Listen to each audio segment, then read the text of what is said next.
You're listening to the Mind Your Own Business podcast, aimed at helping photographers learn how to make the leap from amateur to pro. Hello, and welcome to the Mind Your Own Business podcast, a joint effort brought to you by Photofocus and Skip Cohen University. This is Shamira Young, and I'm joined by my dynamic co-host, Skip Cohen. Skip. Whoa. You know, we're recording this on a Monday, everybody, so being called dynamic on a Monday is a real stretch and a compliment. That's a big deal. Hey, how are you? Oh, I'm fantastic. How are you doing? I'm doing great, and I'm very excited about today's program. And I'm going to go right into our intro, which I knew you were going to ask me to do. So, listen, as I've said so many times over the years, the best thing about this industry has very little to do directly with photography. But it does have a lot to do about the friendships that come out of everyone's love for the craft. And with today's guest, we're going to add the love for business and marketing in there too. Lori Nordstrom is in the house, and what a kick to catch up to her today. She's no stranger to the Mind Your Own Business podcast. In fact, she joined us almost 10 years ago, and then she joined us again in 2017.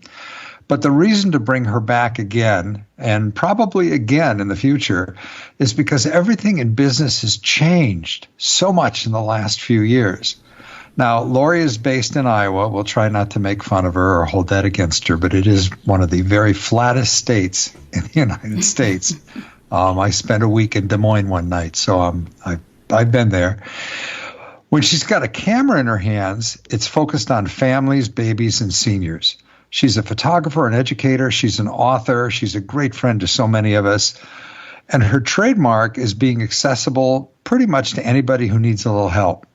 But today we're going to focus on her business hat.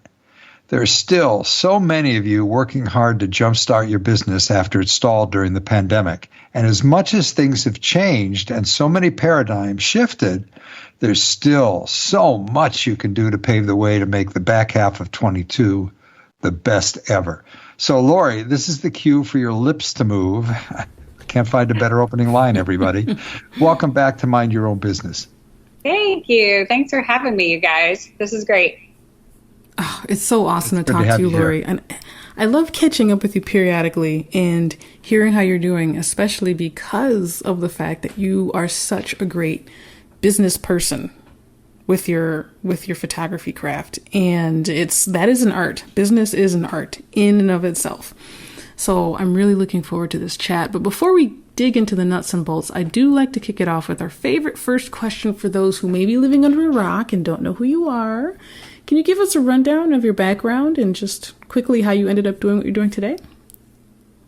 Yeah, well, I started in the industry so long ago that it's kind of funny to talk about it now. But in the 90s, I actually owned a hair salon. So it's funny, Skip, that you mentioned giving that talk to makeup artists and hairstylists. But I owned a hair salon, and I picked up a camera and was just photographing my kids. And I think a lot of people start that way today, just photographing their kids and fall in love with it, and friends ask them to photograph, or they just, kind of start it. But that wasn't as common back then in the 90s. There were a lot of male photographers, a lot of studio, very traditional photography going on. And I picked up my camera and was just running around with my kids. And that is how I continued to photograph.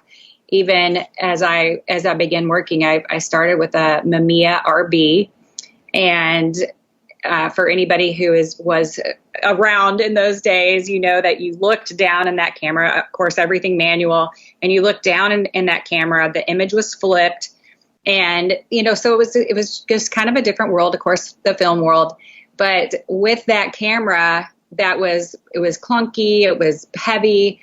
But with that camera, I was chasing kids, and that is how I started in the industry, and ended up selling my hair salon and jumping full time into photography in the late 90s. Opened up my first retail location, and right at the end of 99, beginning of 2000, and that's the history. Nice. It's funny. I kind of picked on you for Iowa. Now I grew up in Ohio, which isn't exactly that different from Iowa. But what everybody forgets, and I hear this all the time, they'll look at I don't know, Joe Busink's images, for example, and say, oh, they're so beautiful and you're so lucky to live on the California coastline. But what everybody forgets, I don't care where you live, you've got the potential for clients, you've got family, you've got backdrops of outdoor scenes. I remember wandering around Cleveland when I first moved back to Ohio, no longer there, thank God. I don't miss the winters, but I had a buddy drive me around downtown Cleveland, and there were so many incredible places to photograph just because you had an alleyway with old brick and exposed walls and just so many different things you could photograph. But in any event, sorry, I got off track a little bit. No, you're exactly right. I had an 8,000 square foot studio for close to 10 years, and I would rather shoot outside. Even if I had this great big beautiful building, and I still, even through all that time, I would rather just go to someone's home and photograph their surroundings and so we can all photograph anywhere. Well, and that's a nice segue right into the first question I wanted to ask you. I don't want to turn this into a, oh my God, this is what happened during the pandemic podcast. But just briefly, what happened to your business from the craziness of the start of 2020 through to where you are today? Well, it's interesting because for about 5 years, I really was downsizing my business, and did that really strategically, did it with a business coach, tapping into my 20 percenters, the 20% of our clients that are bringing us 80% of our profit, right? So I dug into those top 20 percenters for about 5 years and really downsized, and sold my retail location in 2016. And in 2020, I actually made more in photography than I had since 2016. My business didn't suffer. It actually grew on that side. Now, I do split my time. I'm not full-time in photography anymore. I do more coaching and teaching than I do photography. But in 2020, when everything was falling apart, early in the year, I just looked at each one of my businesses and was like, I don't know which one's gonna die right now. They all have the potential to collapse. And so I really put a lot of effort into just connecting with people and making sure I was staying in front of people. And I think that's good business no matter what is happening, but especially in times of crisis like that, to be able to be reaching out and connecting to people and with people and connecting others together is so important for business at any time. But in 2020, it was amazing because being able to reach out to people and just connect with them and, hey, how are you? Just wanted to touch base, and that led to business. And, I was able to tell people, here's how we'll keep everybody safe. Here's how we'll do this. Using a 70 to 20 or to 100 lens has its advantages, right? And I actually did a lot of photography in 2020. So I really, from that time, I know a lot of businesses were really hurting during that time. And so, but we also saw a lot of businesses flourish. And I think that we can use the tools that we learned through 2020 for, forever, for years to come. And a lot of those tools that I've seen with the businesses that flourished were, we've got to make other choices. We've got to figure out how we're going to do business in new ways, add different product lines. I saw people during 2020 that flourished in the photography industry that were just even reaching out to past clients and checking up on them, because that's what we need to do first. We need to just be connecting. And then B, how can I serve you during this time? And maybe it's even selling products from something that we already shot years ago, or maybe it's offering something. I saw people that even started offering digital scrapbooks for people, like, you send me your images, I'll create for you. And they were able to still do business just sitting behind their computer. So, there's all different things that we can do and come up with new and unique product lines, if that's what we decide to do, instead of going and hiding under the covers, which was what most of us wanted to do on most days during 2020. But if you decide that you're going to stay in business and you look for ways to stay in business, the ways are limitless. That is so interesting. Laurie, I would love to hear, were there any specific product lines, new product lines that worked for you as far as serving your clients during the pandemic that you're still even using today? Well, one of the things, I'll say it out loud now. I wasn't willing to say it out loud in 2020.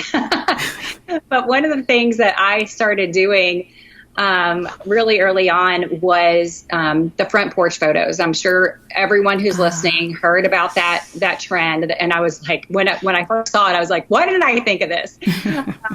But I did go out, or I, started making calls and connections and just saying, hey, do you have a community Facebook group? Do you have a community message board? And of course, if most communities, if they didn't have one before 2020, they sure do now. Because during 2020, communities were trying to figure out how they could stay connected and just stay connected to each other, and they figured it out. But what happened with that is, do you have a community message board? And then, connecting with the people that were the connectors, I was able to go into communities and that's how it all started, was just with that trend of front porch photos. And like I said, I wasn't saying it out loud because photographers were being bashed for doing this. But it was very safe. Most of the time I was photographing either from the sidewalk or from the driveway, somewhere I was never in direct contact with the client. So it was very safe. But being able to photograph in these communities, in right in people's front lawns or front porches, that led to more business. And because, of course, those were just, we called them the drive-by shooting, right? But not to make fun. But being able to do that got me connected to so many more people. And I loved that trend. I loved being able to do that and just meet so many people during that time. And people were just so grateful. And so that was something new that I picked up. And I've always been a big believer in whatever we can do to network. I love getting out and photographing at community events, anything that's going on. I always want to be paying attention to what's happening locally. And if I can be there as a photographer, I'm going to be there and make those connections. And one of the things that I've picked up is text marketing. And so even at community events, let's say I go to a farmer's market and shoot, I'll just have a little QR code there that people can scan to go and see the images. And what that does is now I have all these new contacts that are on my list. So I'm able to, reach back out and connect with those people and say, hey, thanks for being at farmer's market this Saturday. Would love to connect with you. Here's, $50 off your next portrait session. Love it. Wow. There's so many good things there. Just a couple of comments. Long before the pandemic, Scott Stratton wrote a book called Unmarketing. And I've suggested it that people pick it up. What I love about it is his subtitle, which is Stop Marketing and Start Engaging. And we've had a number of guests on over the years, and one of the key topics to everybody's success, if there is a common denominator, it's always been connecting and staying in touch. It's building relationships with your clients. And then you added another step there in terms of being involved in the community, which is always at the top of the list, to make sure that everybody knows who you are. I mean, seriously, what good is creating the greatest images of your life if nobody knows who you are?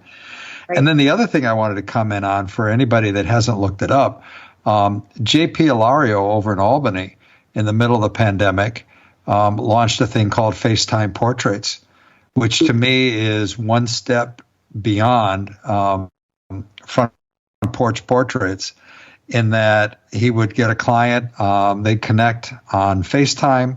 He's at his computer. He did an engagement shoot. He was doing headshots.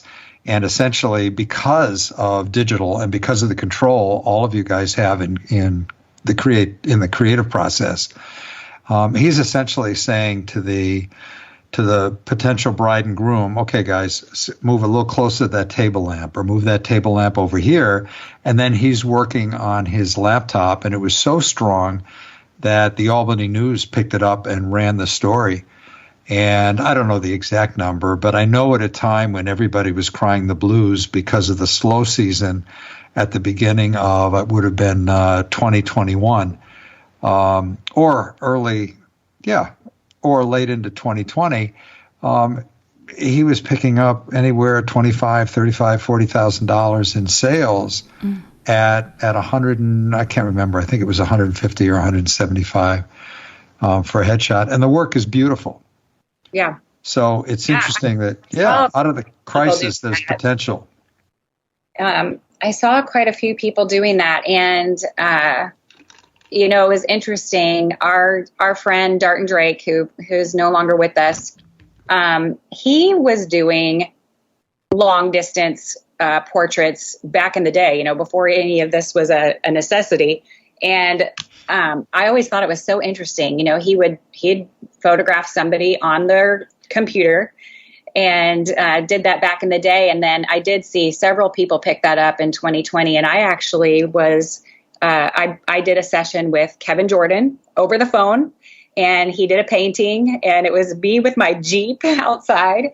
And I also did a session with, oh my goodness, I've lost his name. He's a famous photographer. It'll come to me later, but I was actually photographed twice long distance. And it was really fun. It was just a fun experience, and it's different. It's kind of a novelty, right? So I think that's another thing that, Shamira, talking about new product lines, I think, just getting creative. Mm-hmm. There are all kinds of things we can do. So yeah, I love that. Well, what are, if you were to look at some of the key ingredients that those panic-stricken photographers are missing today, what would be a couple of things that would come right to the top of your head that said, wow, here's what so many people are forgetting about or not doing? Well, I think that connection, you mentioned on marketing, and I love that book. Scott Stratton is a genius. And it's, it is the idea of, we all get worked up about our social media presence and, some of these things that we think that we need to do. And it's not that you don't need a social media presence. Of course you do. People will go and look. But in all the years of working with other photographers, there are very few that have such a social media presence that they're actually getting clients from that. People will, once they hear about you, they'll go and check it out. But it's not where they're actually picking up new clients. And it's a hard blow for people to realize. And because we do spend so much time and so much effort trying to get our work out there via social media. But, we have kind of seen over the years that really the people that are stalking photographers' accounts are other photographers and not necessarily your client base. So we need to understand our client first. We need to know who we want to serve. And then we need to find out where they are and be there. And that's that connection point. We've got to be connected to our clients. And one of the things that I hear a lot from different photographers is, I photographed this family, or I photographed this couple, or whatever you photograph, but I photographed and had such a great session. They spent well, and now it's been years and I haven't heard from them. And my question is always, have they heard from you? Mm. Where are you? Where are you spending your time? Are you in front of people? Are you staying in front of people? Are you staying connected? Are you following up? You've got to have an amazing follow-up system. People have to feel cared about, especially now. If we aren't following up with clients and have a system for that, so that we're following up with them, staying in front of them, telling them when they should be photographed again, and, just have I keep saying the word system, but having a system in place for that, of course, they're going to go to the next bright, shiny object because that's what we do as humans. And so they see another photographer, or a friend had another photographer. And if they have no loyalty to you, that's on us as the business owner. It's not on them. People get really worked up when they see a family that they have photographed or a subject that they have photographed that goes to another photographer. And I've just always made the decision that is my fault, not the client's fault. I can't get mad at them. There's a reason why. If they don't feel connected to me, if they don't feel cared for by me, why should they stay loyal to me? And so if I don't have a system in place to make sure that I'm staying in front of those people, caring for those people, following up with those people, then of course, why would they not go to someone else? You just hit on something that Mark Weber and I talked about on the Marathon podcast the other day. I had a friend in Vegas who was a realtor. This is going back years ago and before digital. And when he lost the listing on a house, he would call the client and just very nicely say, look, I want to keep building a good business. What did you feel we were missing? Because he did take it as his responsibility because their office lost the listing on a house they had pitched. And he took it constructively. And 99% of the time, people were very open. And they said, well, I didn't like the way you laid out your listings, or you seemed to be a little bit higher cost, or there was something that he had missed that he didn't know about. And that's so perfect just now when you said, hey, the responsibility is on us. They went for the next shiny object and we didn't keep in touch. It's good stuff. Yeah. Well, follow-up is important for every business. And I think it's one of the easiest things that we can do, and also the biggest place that most businesses are dropping the ball. And I mean, it can be anything from your photographer to your hair salon to your dentist office. It doesn't matter. But if the companies that do a good job of follow up and checking in are the ones that keep their business and grow their business. Absolutely, absolutely. And I am tempted to slightly switch gears, still stay on the topic of business, but I'm just fascinated by how well-rounded your knowledge is. And I think it is an advantage that you have worked, as you mentioned, you worked in a hair salon before, or you owned a hair salon, and even through all these years and fast forward to today, and I've gotten word that you were working with other clients outside of the photo industry. And so I love the wealth of knowledge that you have about this. And if you don't mind, would you be willing to talk about how you're working with clients outside of the photo industry, and just what are the common denominators that you're finding in working with them that also ties into photography? Yeah, so good. I always say I should do a program sometime, the lessons I learned in the hair salon. Oh, yes. But it's a fact that business is business, and all of our businesses, and the research tells us that a small business is any business that's under $1 million. So that's considered small business. And when you're growing a small business or scaling any business, there are a few things that have to be looked at, I guess, is the best way to put it. And those things are going to be who you want to be working with, and where are they. One, I'm thinking it was Jay Bear, or I can't remember who said this, but it's your time and money always follow your priorities.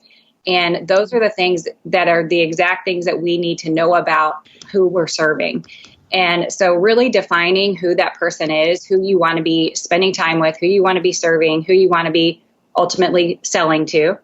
And then where are they, and be there. And I said that earlier, but that is the way that we market. That's the way we connect. And, and social media is just one little tiny piece of that. Sure, everybody's on social, but they all also have a lot of different compartments of their life, not just social.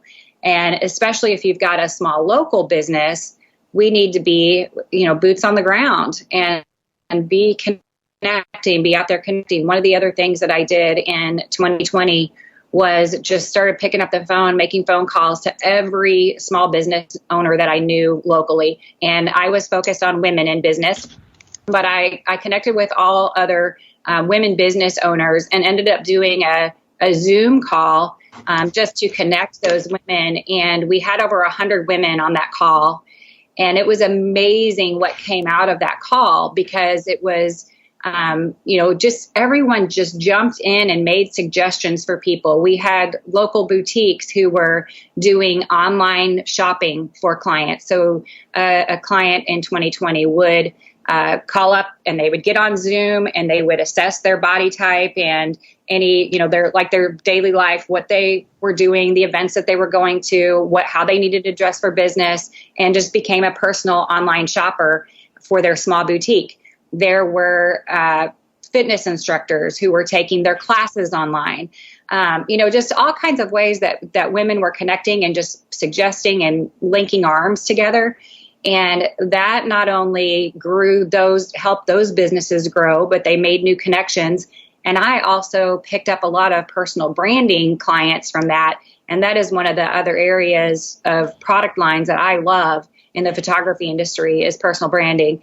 And, so important for all businesses. But back to the original question, what does everybody need? I do really feel like that connection and follow-up that we've already talked about are two important things that, places that people drop the ball because we think we have to check off all these boxes. I've got to post every day, and I've got to do this, and I've got to do that, and I've got to have videos, and now do I have to do TikTok? And, we think we have to do, check off all these certain boxes, when if you've got a local business, and, photographers are such a great example of this, but there are many local businesses, from your oil change to your chiropractor to your hair salon, there's so many local businesses.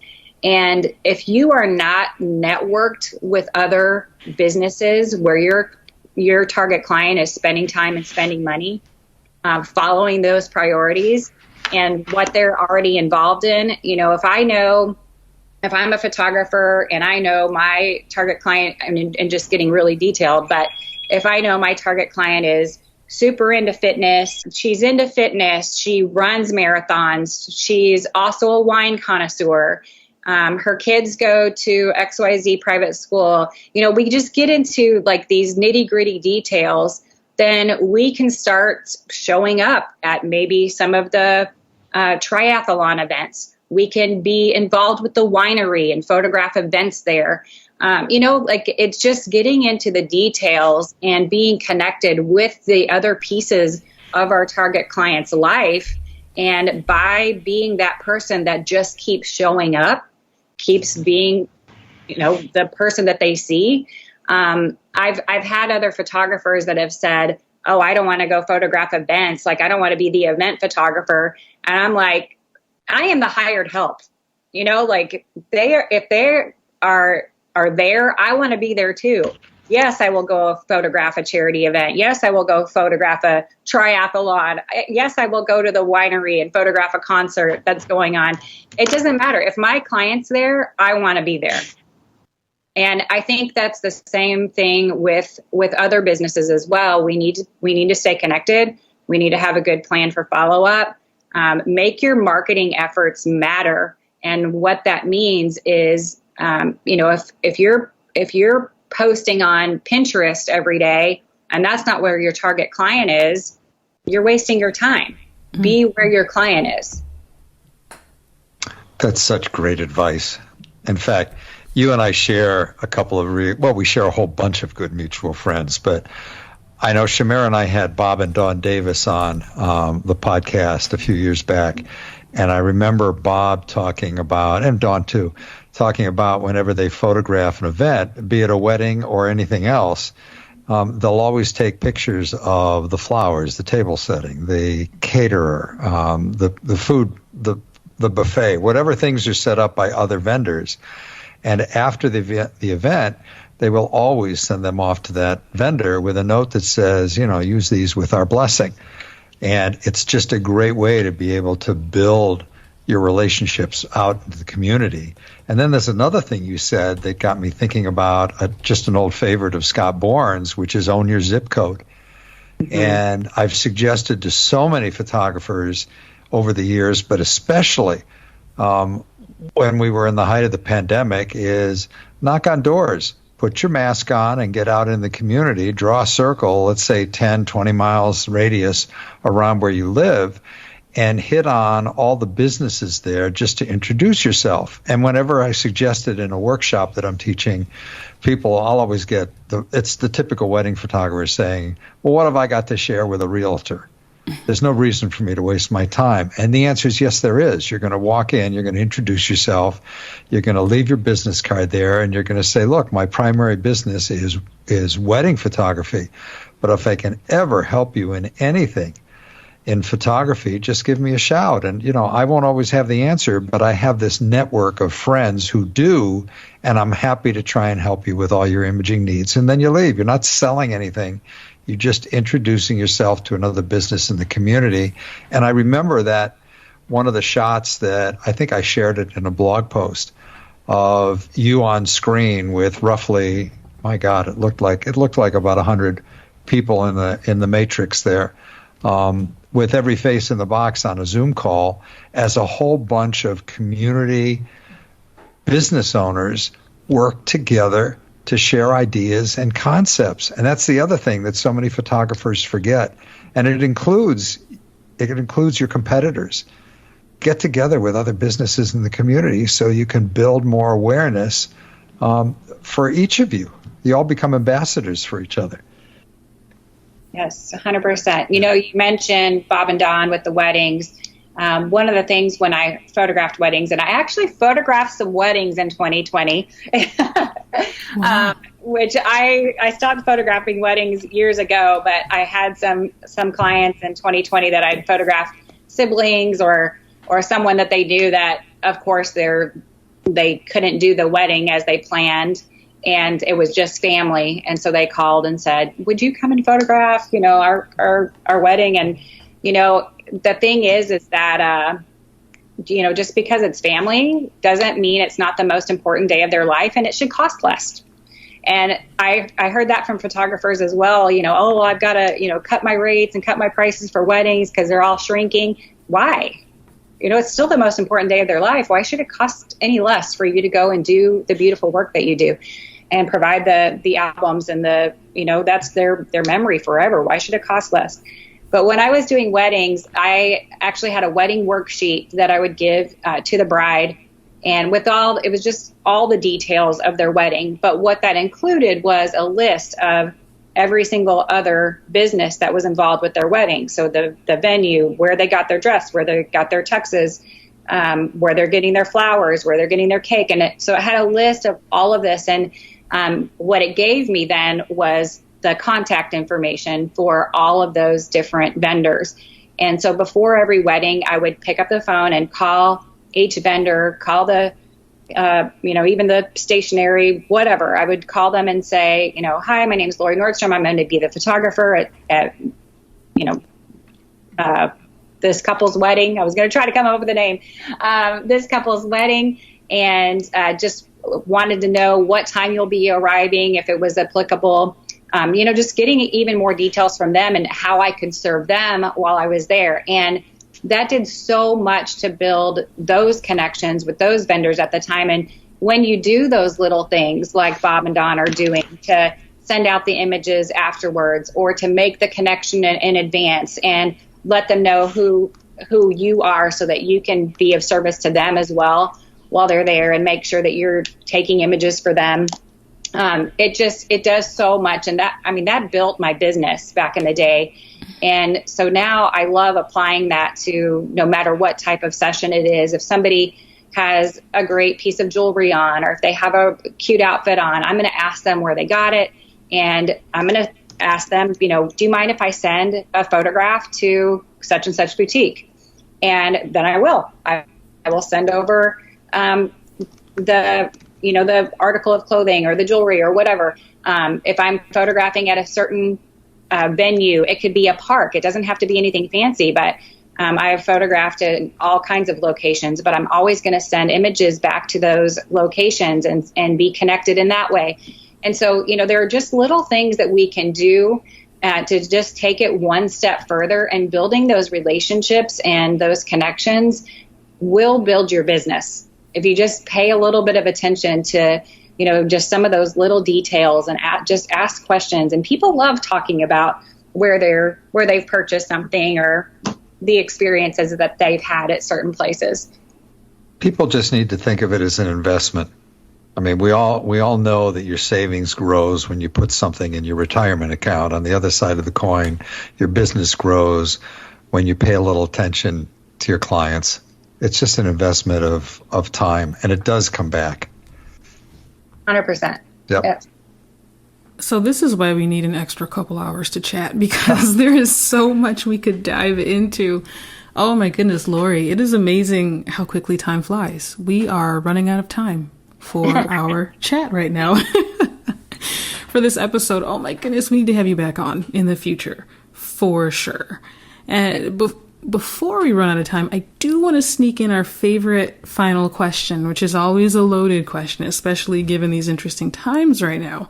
What advice for photographers would you have for photographers that are just starting out with their business? What direction would you steer them in for their first steps of building their business? Well, I always, when I'm working with someone, is, the first thing that we want to do is really dig into profits and dig into numbers. And that's a hard thing, because when we, especially as photographers, when we're starting, we're excited about photography, we're excited about shooting, we're excited about creating the images, and pricing and sales are hard. But that is, I think before you even, I've seen people getting ready to get ready for way too long. I've got to have the website a perfect way. I've got to have we've got to know what we're shooting for. So we've got to know, and I guess pun intended, we've got to know what our goal is and why we're doing this. And so digging into numbers, really figuring out what our expenses are, what our costs are, and giving a time variable to that, because that's the hardest thing as well. What's just my time? Our time is worth something, so we've got to put a dollar amount on that as well. But getting into the numbers, and then, and it doesn't matter if you are selling a $10 8x10 or a $1,000 8x10, there is a client for it. And that's another thing, it's a mindset thing where we've got to, be able to get into our numbers, and it doesn't have anything to do with, what I'm worth, quote unquote. I've got air quotes going on, what you're worth, it doesn't have anything to do with that. If you, make a decision on profit and what that looks like, you can go and get it. It's a decision. So I think, for photographers who are starting out or starting over, we've got a lot of that going on right now. And really 2020 gave us a lot of gifts. And a lot of that is that we do get to, we have some time to step back and breathe, and we can reinvent if that's what you decide that you want to do. So there's this starting over point. And with that starting over, and inflation is happening all around us, and it should be happening in your business as well.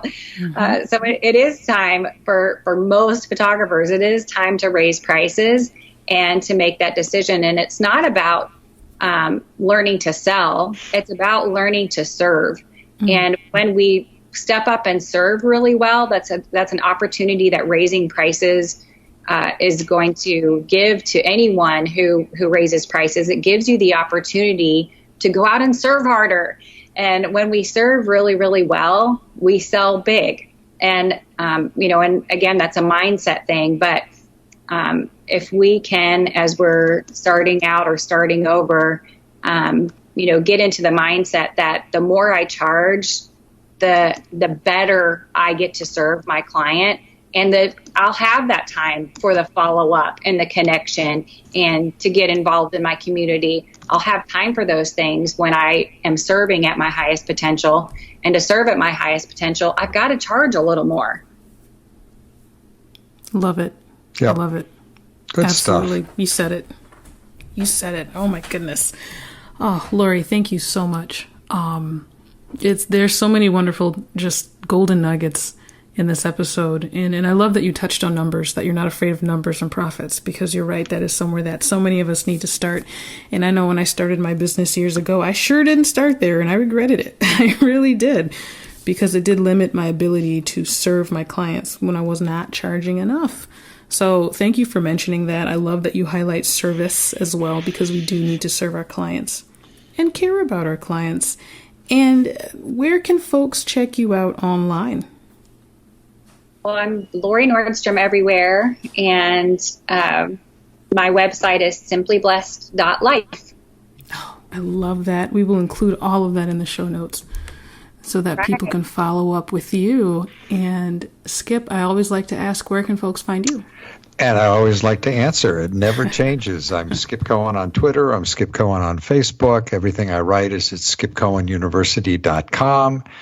And my email is skip@mei and the number 500.com, because we'd love to hear back from you if you've got suggestions, if you've got questions, if you've got guests you'd like to suggest to us that we have on the show.